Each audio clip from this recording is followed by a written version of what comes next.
Hello, everybody.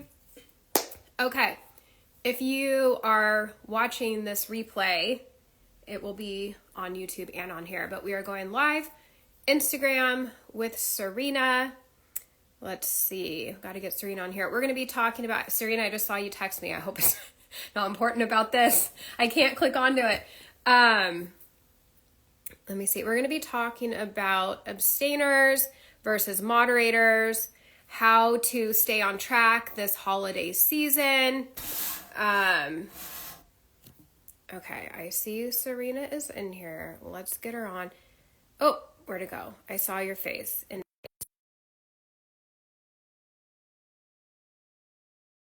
guys had. And if you have more, put them in the little box. Okay, I think she's connecting. I'm coming. There you are. Hello. Hello. How are you this morning? I'm good. How are you? I'm good. I'm hanging in there. Getting stuff done, I think. Good. Way behind on Christmas stuff. How about you? Haven't. It's not even Christmas here. I mean, we don't even have our tree yet. Wow. I'm not quite that far behind, but I am behind. We were out of town and then we were going to go this weekend. Archer's a little under the weather. So yeah, we're not in Christmas mode over here yet. Yeah. I have a sick child too. So that definitely kind of puts a damper on things. Hang on, I'm crooked here. Okay. All right. I think that's better. Okay. So abstainer versus moderators. Raise your hand if you're watching and you have issues with that, because that is just I know, right? It is such a big deal for people. And I have heard you say, Courtney, that you heard me say it first. Mm-hmm. I'm honored to hear that you heard me say it first. I actually heard it from Katie Kelly, and I know that Judy Cho has some information on it too. But like you said, it was like a light bulb moment for you.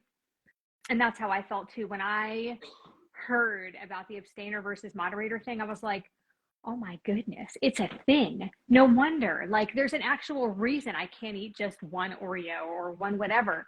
And it made a huge difference for me. Like, it really changed things for me. Yeah, I wish I heard about it before Carnivore, but maybe it wouldn't have landed right. Yeah. But yeah, once I heard that, I'm like, okay, so that makes sense why I've been yo-yo dieting for the last 25 years and nothing could work. Yeah. So yeah. It makes a huge difference. So what do you do? Like throughout the holidays, you get together with family and stuff. So what do you do for the last, couple of few holidays that you have been eating this way? What do you do to help yourself stay on track so that you don't, eat a bunch of garbage?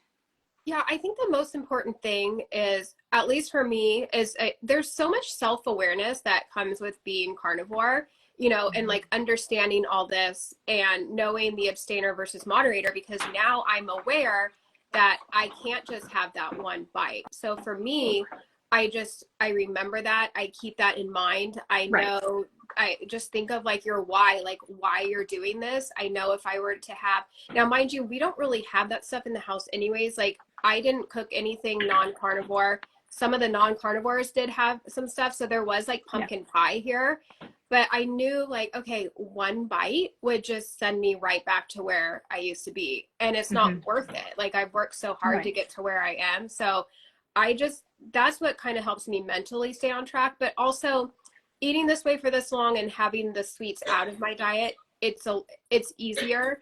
I actually just shared a YouTube video last night because I did have like a little like flare up, if you will, of my old ways where I got a little out of control with the carnivore ice cream a couple nights ago. And I was very aware of what I was doing. And I was like, wow, like if I was eating regular things right now, that would have been a spiral to other things. Like, so yeah, just having that like self-awareness, remember why you're eating this way, and just know that, I mean, especially if you're an abstainer, some people can moderate, some people can go off the rails on Christmas, enjoy all the treats and get right back at it. And if that's you, I don't think there's anything wrong with that. I mean, if you can once in a while enjoy some horrible for you foods, you enjoy that. But for a lot of us here in this space, I think a lot of us are, need to be abstainers. So that was a long answer to your question. No, that's great. So if you guys have questions or you have tips for other people, drop them in the comments,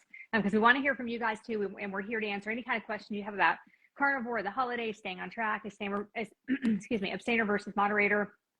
And for me, I have done that with the carnivore ice cream also. And I think for some people, and I think this is the case for me, it doesn't really keep me from making those foods, but I do have to be aware that I have a problem with it. Like I posted that meat and cheese casserole recipe the other day, and Dr. Lisa Wiedemann immediately responded and said, this is a no for me, because it definitely kind of like sends her off the rails. Like, and I eat too much of it. So I think for me, it's things like the carnivore pizza, the carnivore ice cream, the things that are replacements for those foods that I've had problems with in the past do sometimes get out of control for me and make me go a little bit crazy with them. And I don't know if it's that it reminds me of the foods that I've binged on in the past, or if it's just because they taste so stinking good. I don't know, but I don't really have that full signal with those foods like I do with, a ribeye or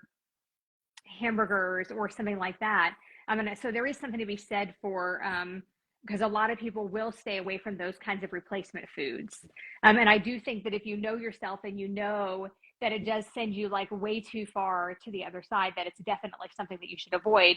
But I do make those foods. I do make, my favorite is sausage crust pizza, and I make that here at home all the time. I eat a little bit too much of it, but by the second day I'm done. And I never had that before with regular pizza. I would definitely go ahead and gorge on it the next day. And I don't do that with those carnivore foods as much, or at least not anymore. But I did have somebody on one of my YouTube videos. I saw the comment this morning, so it must have been in the last couple of days. She said that she wishes that we, people like us, would stop saying that being a carnivore or being low carb eliminates cravings, because for her, it hasn't eliminated those cravings. And I find that interesting. I think, for most people, I think it does eliminate those cravings.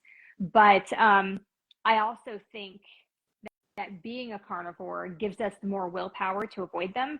So it's not always necessarily that the cravings disappear completely.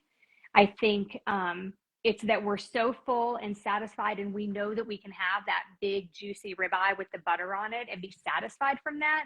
There's just something about that. So if you're in that place where you feel like eating like this hasn't eliminated those cravings for you, definitely try like adding more fat and things like that, because I think that can definitely help you, especially if you're an abstainer and you're trying not to eat those other foods. I think it can really help you to kind of up your fat a little bit, and that can help you eliminate some of those cravings too. Yeah, well, let's talk about cravings then. Okay. Because, well, okay, I totally just lost my train of thought. I was reading that comment. Yeah. That popped up, and then I lost what I was going to say. Oh, wait. Okay, I'm bringing it back. Okay. I would, if you are still struggling with cravings, I'm not saying this, I don't want to like not validate what this person is saying. If she's like strict carnivore and she's still struggling, I get that. And that's going to be separate from what I'm talking about right now. Yeah. But if you're struggling with cravings, okay, you're going to have cravings in the beginning. So we can go back to the beginning part after this, but I will just say, if you've been doing this for a while and you are still struggling with cravings, take a look at what you're eating. Make sure you're not having anything that has anything sweet. Are you chewing gum? Does your toothpaste have stevia in it? Are you having like the electrolytes that have sweeteners? Like, pay attention and make sure that there is zero sweet flavors in your diet. That being said, I did have, like I just said, a wonky night a couple days ago, and I don't do anything sweet. I don't have stevia, like nothing. The only like sweet I get is like brown butter bites, and even that I rarely make them anymore. And like heavy cream tastes sweet to me. So it's like the heavy cream, which I'm making ice cream with, that can kind of like kick some things in for me, depending on what it is. So if you are struggling with cravings, just look at that and make sure you're not having sweet things. But back to like the beginning, you're gonna have some cravings in the beginning. I mean, you've got to get through it. I feel like, after a couple weeks, it gets a little easier. So I will say for that, make sure you're eating enough overall. So make sure you're having enough fat, you're having enough protein, And in the moment, if you're having a a sugar craving, what I feel can be helpful is you can put a pinch of salt on your tongue. You can have a bite of butter. You can eat, like make sure you're not just hungry.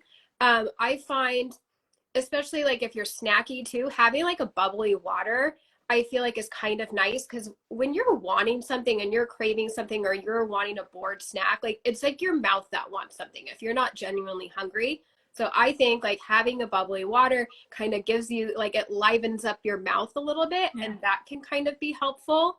And then on the video I just posted on YouTube, someone was saying, you know, pay attention to your cravings. Like if you're having a sugar craving, it could mean low potassium. And I don't know if that's right, but let's pretend they are right. Bacon is a great source of potassium. So if you need any other excuse to eat more bacon, there it is. So that's my spiel on cravings.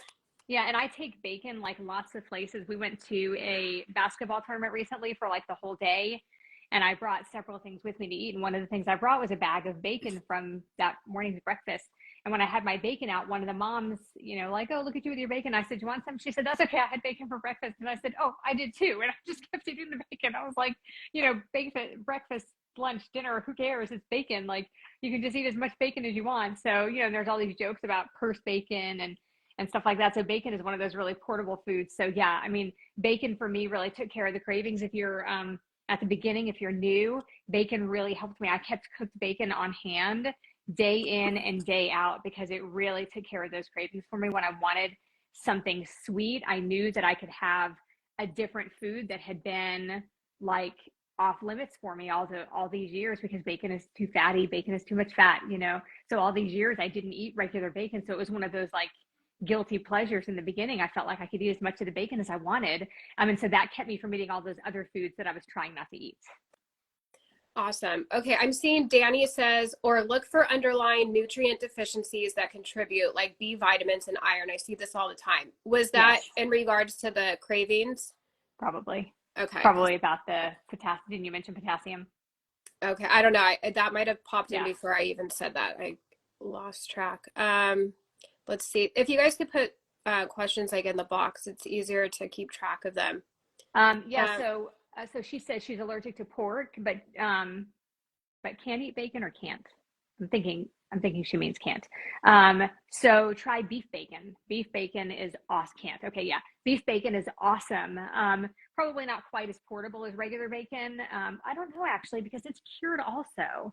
So I'm not sure about that. You'll have to check on that. But beef bacon is wonderful, tastes really good. It doesn't taste like pork bacon, but it is really good and also very portable and easy to just walk around and eat, just like bacon.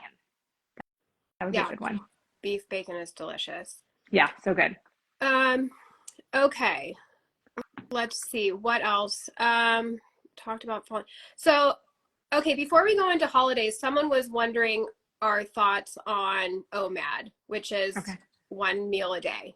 I have strong opinion. Well, I have opinions on everything, but what's your thoughts on that? Okay, I'll go first.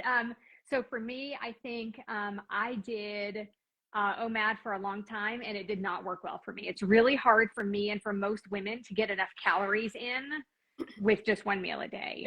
And so I think that can be really hard. Now when I'm doing kind of a time restricted eating, I will eat all of my calories, try to do it within like a 4-hour window. That way I'm still getting like a 20-hour fast. But even that's a little bit hard. I think one meal a day causes most women to undereat, and that can be a definite problem. What do you think? I agree with that. And that's why I rarely do it. I think once in a while, maybe just to shake things up. I mean, you won't get everything you need, but that's also, I don't think, a bad thing. I mean, I think of it like this, like if you're trying to be in a calorie deficit like all week, then every day you're gonna, have a little bit less than you should. If you just do it like on one day instead, I don't know if that makes sense, like not getting all your calories you need that day. I don't think that's a bad thing. I think if you're continuing to undereat, then that's a bad thing. Also, it wouldn't be, sorry, I feel like I'm cold and I feel like my voice sounds a little shaky. No. It can not be helpful for those adapting to this way of eating and the fat, like that's a lot of Mhm. fat to have at once. You could Yeah, definitely have some digestion issues. true. So I mean, just my opinion, I think OMAD should, unless it works for you and you're doing great, I don't know. I know a lot Mhm. of people do eat that way, but I think for us women and our hormones, constantly doing that wouldn't be a good idea. Just Yeah, sprinkle it in as it's yeah. easy, or I wouldn't even like push it. Yeah. Yeah, I agree with that. And I think, that leads us into that under eating topic, which is so important because I would say 90% of the women that I talk to that aren't losing weight, aren't as healthy as they want to be, aren't as fit as they want to, like just are struggling. 90% of them are under eating. And I know I talked to you about this the other day, but I joined Danny's group, who was just commenting here with us. I joined Danny's group this month, and you're in Danny's group this month. And I have done, I would say, no less than 15 interviews where people have interviewed me about various topics where I have talked about under eating and how terrible it is and how I did that in the beginning and I gained weight and it's so awful and I have to track every now and then to make sure that I'm not under eating. And then in interviews where I have interviewed people, I would say 30 times I have mentioned that when we were talking about it, like, oh yeah, I have that problem too with under eating if I'm not careful. And lo and behold, Danny gives us our macros to start counting and our calories to start counting. And what do you know? The 10 pounds that I have put on in the last 6 months is probably yet again from under eating. And I'm tempted to go through and find every interview I've ever done where I talked about under eating and how bad it is for you and just like splice all of that together as a lesson to myself as a punishment for just letting that happen again to myself. And I always say, oh, I have to check every now and then to be sure that I'm not under eating, because sure enough, if a month goes by and I go ahead and I track my food, I realize I'm under eating again. And then I'm not doing that. I'm not checking myself. And so I'm probably eating close to twice as much as I was eating 2 weeks ago. I feel better. I'm not as tired. My jeans are a little bit looser. I have more energy, and it's all because I wasn't eating enough. And so I think that's a really important thing that people just completely dismiss, especially for women, because we think we're supposed to eat these little dainty salads and these little dainty servings of things. And so I think that's just such an important message, because we get busy and we just kind of, with as moms and with other things to do, and we're just so busy, we forget sometimes. Or like what happens to me a lot of times is I eat at like 3 o'clock, and then at dinner time I'm not really hungry, and I say, well, I'll just roll this into a fast until tomorrow. And then before I know it, and I caught myself 3 separate days last week where at like 2 or 3 o'clock I said to myself, I'm just not going to eat again today. And then I went ahead and looked at where my calories were. I had eaten half what I should eat in a day, and I was ready to call it quits for the day. And that's what I do most of the time, and that's how I end up under eating. So I think if you're having trouble, whether you're a carnivore or low carb or whatever it is you're doing, because I've done that with other things too, like with Weight Watchers, or even just like trying to watch what I eat, under eat so much to the point where I'm basically making myself unhealthy, even though I'm eating healthy foods. So no matter what kind of food plan you're following, it really is easy to undereat. Now, if you're on the SAD diet, you're probably not undereating, unless you're like just eating salads because you're on a diet, But if you're watching what you eat, it is so easy to undereat. It's really, really important to make sure that you're not doing that. And it's super easy to track just for a few days to see, because that is a huge problem, don't you think? I see it a lot. Okay, so two Yeah. things. First, I am the opposite. I have to really watch what I'm eating because I could easily overeat. Like everyone that's like, "Oh, I'm so satiated and I need to remind myself to eat." I'm not there. I get that once in a while. Like it is very satiating, but I could easily overeat. That being said, this whole under eating thing confuses the heck out of me, because if you don't eat enough, like a very small amount, eventually you will waste away. I mean, anorexia, for example. Yeah. So I don't understand how, like, constantly under eating just a little bit, how that makes you gain weight. Like, then is it because like one day maybe you're eating a little too much, so then your body holds on to that? Like, do you know the answer to this? Because I don't. It seems confusing. Like, it doesn't make Yes. sense. I don't know the answer to this, but I do have a theory, and that's my theory, is most of the days. So like for me at the beginning of carnivore, when I gained 18 pounds in 8 months, yeah, your body wants to hold on to fat when you're starving. Right, that's true. But if you were really, really like, if you ate 500 or 600 calories a day for months, you would lose weight. But I think what happens in a situation like mine, and a situation like so many other people, is that I was under eating like throughout the week, but then on the weekends I wouldn't track. So I was eating more, but I wasn't like gorging or anything like that. I was eating maybe what I should be eating on a regular basis, like 1,800, 2,000 calories. Because by that point, my stomach had shrunk so much, I really wasn't hungry. So I was eating just like your normal amount, but my body was so glad to get those foods, it would just hold on to it. And then throughout the week, I would go back to restricting. Now there is a cycle of restricting and then eating a little bit more, like a calorie cycling. Have you seen that? Like where you might eat like 1,200 calories one day and then 2,000 calories the next day, and then 1,500 calories and then 1,800 calories and then 2,000 again. Like there is something to that where you mix up your metabolism and keep your body guessing. And a lot of people lose weight like that, but not the way I was doing it. I mean, I was severely restricting during the week because I was fasting 3 days a week and then eating like 800 calories on my eating days. So on the weekend, I would eat maybe 1,800 or 2,000, and my body would I would go up a pound or two. My body would hold on to that. And then the next week I would start the cycle all over again, and I would gain another pound. And that just kept going for about 8 months, where it ended up being 18 pounds. And so I do think that theory makes sense to me, that because people who are starving and get emaciated like that aren't eating the way that I was eating on the weekends. You know what I mean? And like I said, I wasn't gorging, but I also wasn't like really careful on the weekends. But at that point, I don't think I could have eaten more than 2,000 calories because I was so used to under eating that my body wouldn't have accepted it. I think I couldn't have fit it in. And I still did like a time restricted thing too. So there was still like a limited time period there. So I do think that that's why, though. I think that I was restricting too much during the week and then eating normal on the weekends. I had slowed my metabolism down. And I think that's how people gain by under eating. Because you're right. If you ate very, very little for a long period of time, you would get emaciated. But I think that doesn't happen when you're eating normally some of the time. Yeah, no, I feel like that makes sense. Hey, Sarah. And that kind of brings me to, let's talk about fasting, because Okay. I think, there's definite health benefits to it and getting that autophagy. But I feel like I see maybe people overusing it. Like, what are your thoughts on fasting? Because you just said you would do like 3 days a week, right? To Yeah. me, I wonder if that would be a little too much, but I Yeah, don't know. I think that it was. And I was going to do alternate day fasting this month. And the recommendation from Danny was let's see what happens, with eating more.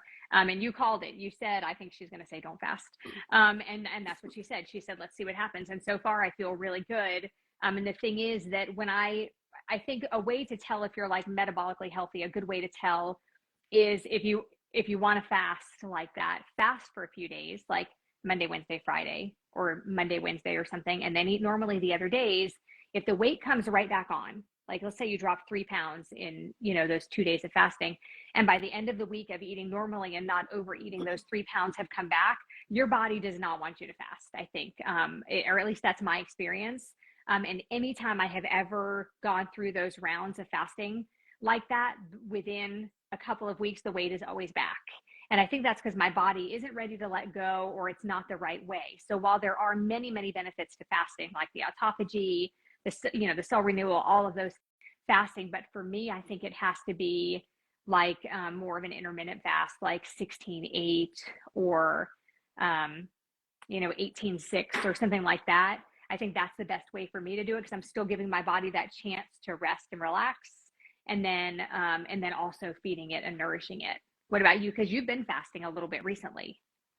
I kind of fell off of it. I do dabble in it. And then I pay attention to where I am in my cycle. So I kind of go with like what Dr. Mindy Pell says, and I don't do any fasting the week before. And not doing fasting means it's still like a 12-hour eating window. Like, I don't think anybody should be snacking at night.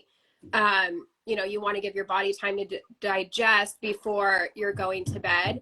I've done one long fast, like I did a 44-hour one, but that makes me not have food one whole day. And that makes me sad. I like to eat. So for me, once in a while, doing the intermittent fasting, just having like a shorter eating window, I think is great, especially because I could easily overeat. So Right. if I'm having a 12-hour eating window, like I really have to watch what I'm eating. Um, but for some people that might, here's something that just popped in my head. If you are under eating and you are having issues getting your food in, I probably wouldn't do any fasting. Keep it to like, the 12-hour window. So that way you have 3 opportunities to have breakfast, lunch, and dinner and Right. get all your food in. So for me, Yeah. if you're overeating, I think having a shortened eating window can be helpful. But then here's the other thing, like the last few months I've been seeing a lot of, and I haven't really gone down this rabbit hole, is the whole leptin resistance thing. So Sarah Kleiner talks about it. And that kind of camp is saying that waking up and not being hungry like isn't a good thing, that Right. we shouldn't push our meals off. If anything, if you are going to fast, you should have breakfast and lunch and start your fast in the afternoon. But for me, that's hard. It's easier for me to push my food off because I feel like you're kind of looking forward to it. Like I am realizing now I haven't eaten yet, but it's harder for me to stop at like 3 o'clock like that. I want to push it as late as I can so I'm full when I go to bed. I don't want to go to bed Right. feeling hungry. So I don't know. Yeah. That's my thoughts on that. Yeah, and I think the other thing that's important here coming into the holidays where everybody's going to be overeating a lot is don't fast as a punishment, because that's what I used to do. Like, and that's what we used to do. That's the restricting part of, the binging and restricting process is don't fast as a punishment because you ate too much yesterday. If you're going to fast, do it because there are really good things about fasting. There are reasons that fasting is really, really healthy. So don't go into the holidays saying, well, after every Christmas party or every gathering, I'll just fast the next day to punish myself. Like, but if you can look at it there's nothing wrong with fasting the next day after doing something like that, after going to a party and eating a bunch of foods. It's actually really good for you to fast the next day. But mentally, don't do it as a punishment. Do it because you know that it's good for you and you want to reward your body for being so good to you all the other days of the year, and reward your body by fasting that day to make your body feel better. Let it clean itself out. Let it refresh its cells and things like that. But mentally, don't go into it as a punishment. Don't come out of one of those Christmas party days and punish yourself for the whole day and be mad at yourself. Like, either get back on track with eating right or fast as a reward for your body for being so supportive to you and being so healthy. I'm so glad you said this because I said the exact same thing in my YouTube video the You other did? day. Yeah, I did it last night when I was sitting in the gym parking lot. I did a really quick video and I talked about how the night before I like way overdid it on the ice cream and I was kind of like eating my feelings. And I said I was so proud of myself for the next day, not going and being like, oh, I need to fast as a form of like restriction because of what I did. So I just got right back at it. I tracked my macros yesterday. My macros were great. So yeah, it shouldn't be, you definitely want to pay attention to your mental state and like where you're coming from when you do go into a fast, for sure. Yes. Somebody asked where we track. What do you use to track? I'm in Carb Manager. Yeah, me too. That's what I use too. But Chronometer is a very good one too. And MyFitnessPal is good. I like Carb Manager. It just has more of the foods that I eat in it, I guess, because it's more of a low carb kind of app, but it has everything in it. But I like Carb Manager better right now. But I have used both of those other two that I mentioned, and those are both really good also. And they're all free. They all have a free version. Yes. Okay. Let's see. We have more. I should have been crossing these off. Where are we? Sorry. If there's anything you want to say while I go through these. Okay. So, and I hope this isn't jumping ahead. But I wanted to mention like what I do for the holidays when we're going somewhere, like to somebody's house or to a potluck or to a Christmas party. Is what I do is I bring something that I know that I can eat, something that I like. That hopefully usually it's something my family likes too, and that I think everybody else will like. Not something that, because over the years I have done some crazy things. I have brought lean cuisine meals to Christmas dinner and just eaten that.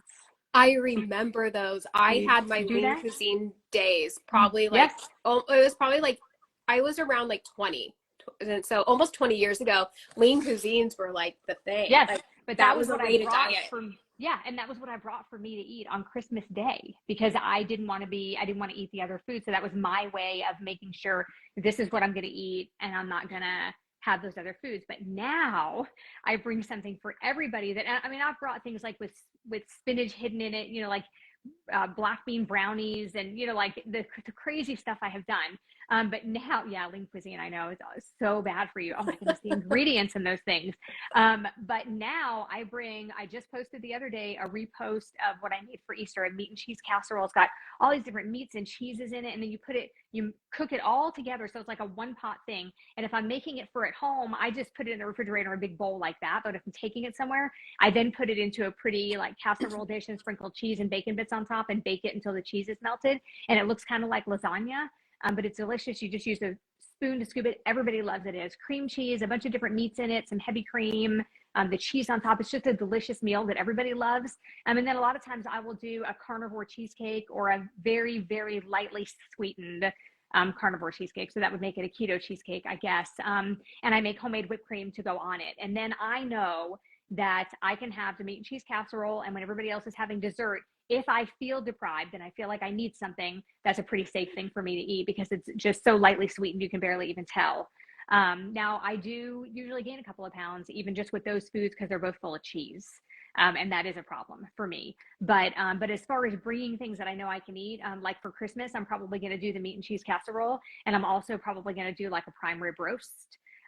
Which I know that'll keep me full. You know, we're going to be at my in-laws all day. We'll be snacking all day. There'll be all this other food there. And those are two things that I know that I can eat that are going to keep me full. And so just keep that in mind when you're trying to figure out how am I going to stay on track throughout the holidays. Make sure you find something that you can take that's going to make you feel full that everybody else will like too. And then you're already winning if you can show up with those things.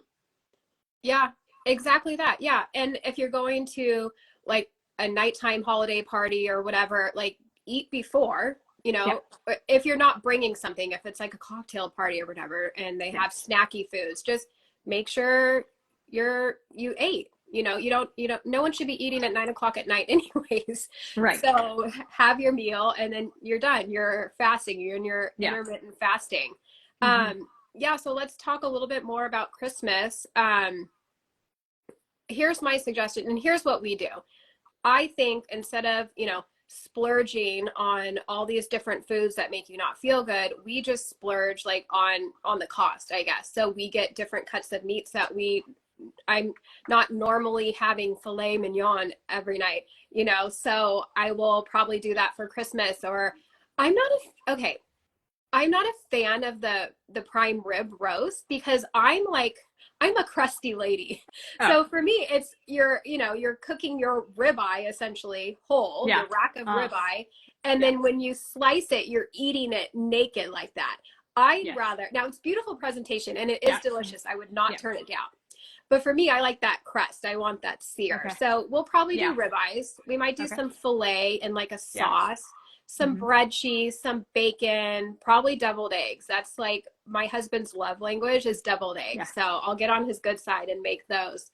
Yeah. And just having, you know, splurging on the types of meats you don't normally eat, having a variety. Like I love, and I feel like we do that a lot of the days anyways. I think having a variety keeps things exciting, especially for kids. I could easily eat burger patties, but giving them some options. And make, you know, a carnivore dessert if you think you can handle that. Maybe don't make a lot, so that way it's like, oh, everyone gets a serving and then you're done with it. I'm trying to think what else for the holidays. Well, the carnivore creme brulee is another great dessert that gets refrigerated and then you can bring it and just kind of leave it out for a couple of hours on the counter as everybody's eating dessert. And if you felt like other people are going to taste it and say, you know, oh, that's nasty, that doesn't have any sweetener in it, and you wanted to bring something a little bit more friendly, I have found that just adding just a little bit of monk fruit sweetener, something is just enough for other people and also not too much for me in an emergency situation like that. And so, you know, sometimes you don't want to bring like an unsweetened cheesecake or an unsweetened creme brulee because everybody else is going to think that's crazy. And then you're clearly just bringing it for you. So, and I have done that over the years. I've brought things that were clearly just for me that nobody else touched all night long. And while that's more for me, it also makes you kind of feel like, well, I should have brought something that everybody would like. So just the tiniest bit of a sweetener will usually please everybody else. And not derail me. And I don't usually do a lot of sweet things. I do use electrolytes, but I don't usually use a lot of sweeteners and things. So that is still a little bit different for me. But as long as I can just eat my foods, I'm still pretty happy. And it hasn't in the past made me go off the rails. And I will say, if you're bringing something, a plate of cooked bacon is the biggest hit. And it may seem a little like not fancy because it's not, it's just a pile of meat. You can do like go down the charcuterie route and do some salami and cheeses. But anytime I go to some sort of potluck thing, I bring baked bacon. I'll bake a couple pounds of it, and is always the first thing to go. Everyone is so stoked. The salad is still sitting there. The vegan muffins that someone brings are still sitting there. Like, everyone loves bacon, and it's so easy because I even love cold bacon. So it's like you make it the day before and then just bring it. It's like easy peasy. I brought bacon to church yesterday and ate bacon during church. Also, if you're looking for something to bring somewhere, if you have like a charcuterie board, just a decent sized charcuterie board. Last year I saw somewhere, and I made this and it came out really good. I bought the big pepperonis and the salamis that are the same size. And then I bought the big like squares of cheese, like the 2x2 or 3x3 squares, 3x3, I guess, squares of cheese, and cut them out in a circle the same size as the salami and the pepperoni. And then I put them on my charcuterie board, layered them on top of each other in the shape of a candy cane going down my charcuterie board.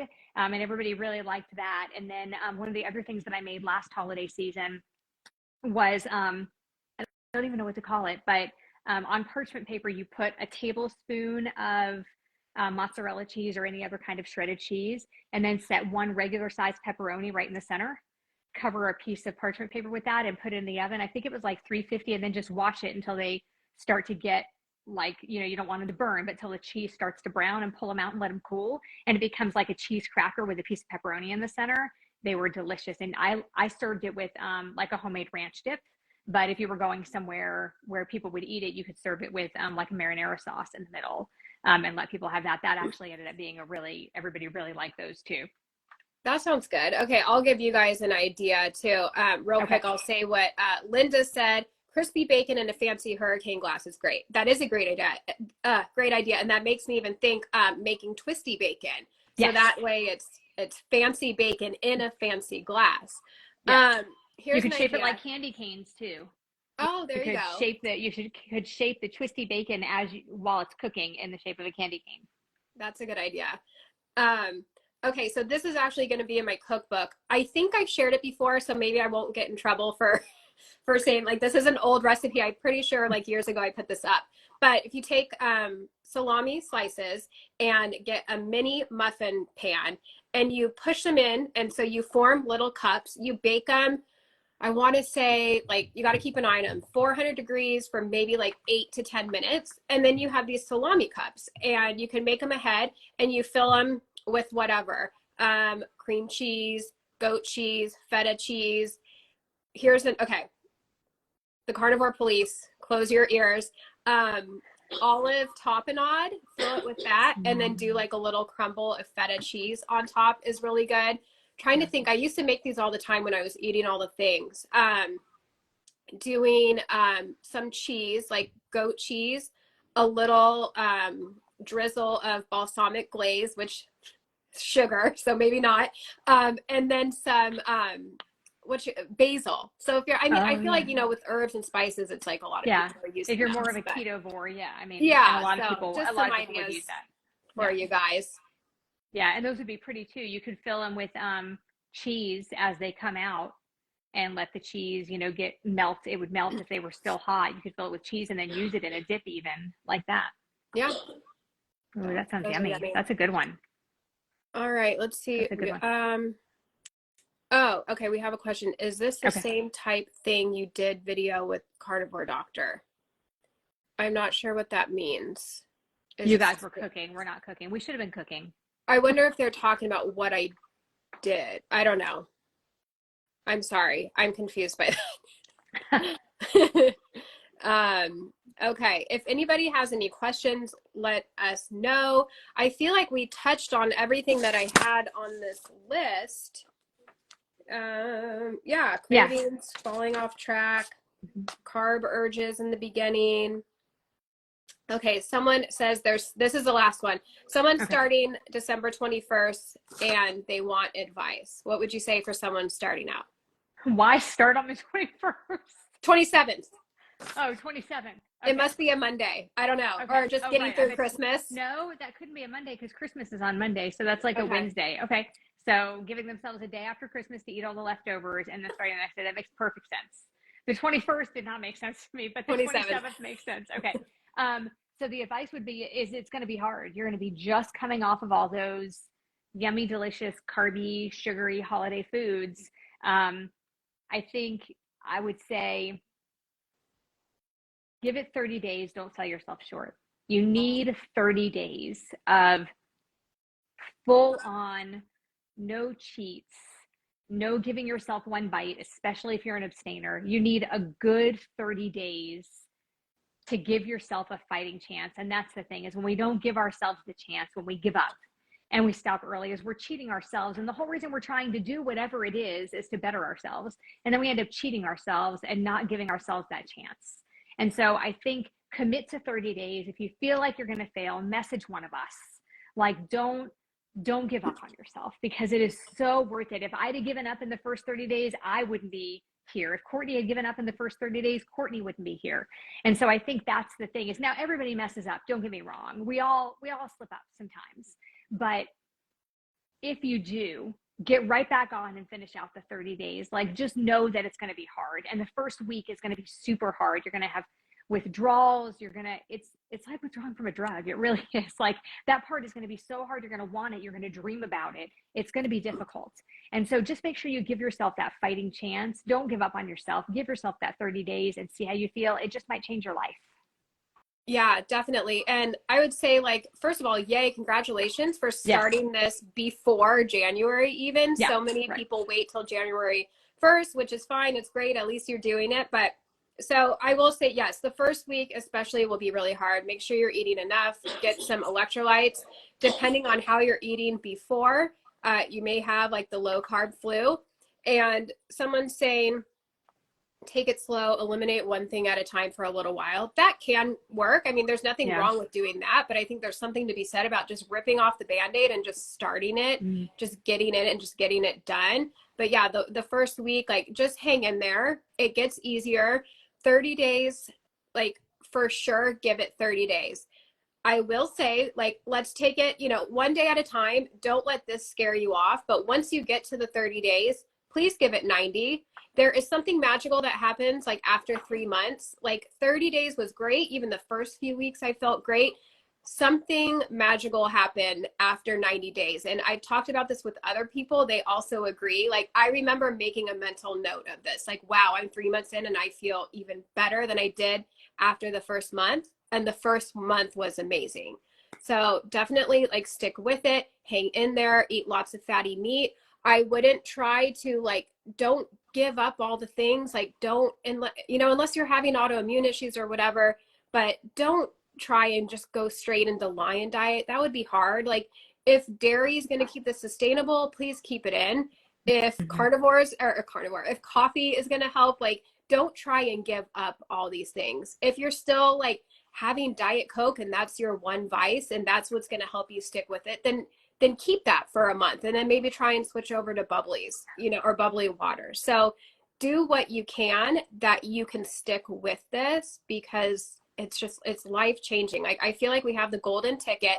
Like here I am, Willy Wonka. Like I want everybody to know and experience this because it's been amazing. Okay, sorry. I did see this question twice, so let's hit it real quick. Sugar cravings before a period. I don't really bacon. I don't really struggle with it. My 2 nights ago thing, it has nothing to do with my cycle. But I think it's just making sure you're eating enough, having enough fat and protein. I've been also playing around with having some animal carbs the week before my period as well. So if you're having dairy, have some yogurt, have some raw milk. If you're not having dairy, scallops have a lot of carbs. They're just expensive. That's the only bummer. If you're ketovore, maybe have some like avocado to get some carbs that are like would be a low net carb, because of the fiber. And yeah, just if you watched, earlier in the beginning of our video, we talked about what to do with sugar cravings as far as butter, salt, bubbly water. So maybe go back and watch those. But yeah, just fight through. Yeah, absolutely. Because, and that's really what made us want to do this video was the abstainer versus moderator thing. So if you're an abstainer, having something like that at that time is not going to help you. It's just going to send you on a binge if you're an abstainer. And so it's important to know that about yourself. It was for both Courtney and I, it was this light bulb moment when we realized that this was a thing and that we weren't like, I'm not a flawed human. I'm not messed up like I thought that I was. Like all those years, I thought it was me. But it turns out it's an actual thing, and there are two different kinds of people. Some can moderate and some can't. I mean, I'm an all or nothing person, and that goes right along with that. Like if part of the house is a mess and I feel like I don't know where to start to clean it up, the rest of the house is a mess because I don't know where to start to clean it up. It's like I've always been like that. And so it trickles right over into the food thing. So being an abstainer for me means I can't just have one day where I eat whatever I want, or one special day where I'm out with my family at a theme park and I go ahead and eat the cinnamon bread or whatever everybody else is eating. I can't do that because for me, the next day, that's not going to be over. And I don't want just the one little piece. That means nothing to me. And so for me, I just have to not have any. So especially if you know that you're that kind of a person, don't put yourself in that situation at that time or over the holidays, like on Christmas or on New Year's. Just don't put yourself in that situation. Protect yourself and know, just like an alcoholic would, I can't have this and everybody else is going to be doing this. So I need to make these alternate plans for myself. I need to make these concessions and I need to bring these things for myself to keep myself safe. That's how I do it. That's how I keep myself safe, is I bring the things that I know I can eat and I only eat those things, and that keeps me safe. Boom. I feel like that's a great way to end. I have nothing to add. I mean, that was just perfect. Yeah. So just really figuring out if you're an abstainer and moderator and going from there. I mean, that's it. I feel like that's huge. Mm-hmm. Yeah. Huge. Okay. I feel like that's a great place to wrap up because we don't have any more questions. And yeah, thank you so much. I love this topic. Like, help spread this topic out. Like hearing that term abstainer versus moderator, I feel like can help so many people and really help them to not go off on those binges, because once you realize that you can't just have one, then it's like things change and just it opens up that like self-awareness for sure. So yeah, absolutely. And we'll both post this, so if you missed the beginning, you can go back and watch it. Yeah, so it'll be here and it'll be on YouTube too if you'd rather watch on YouTube. Thanks, Adrienne, for being here. All right, thanks, Serena. Thank you, Courtney. I'll talk to you later in text. Okay, I know. I'll talk to you in a little while. All right, bye everyone.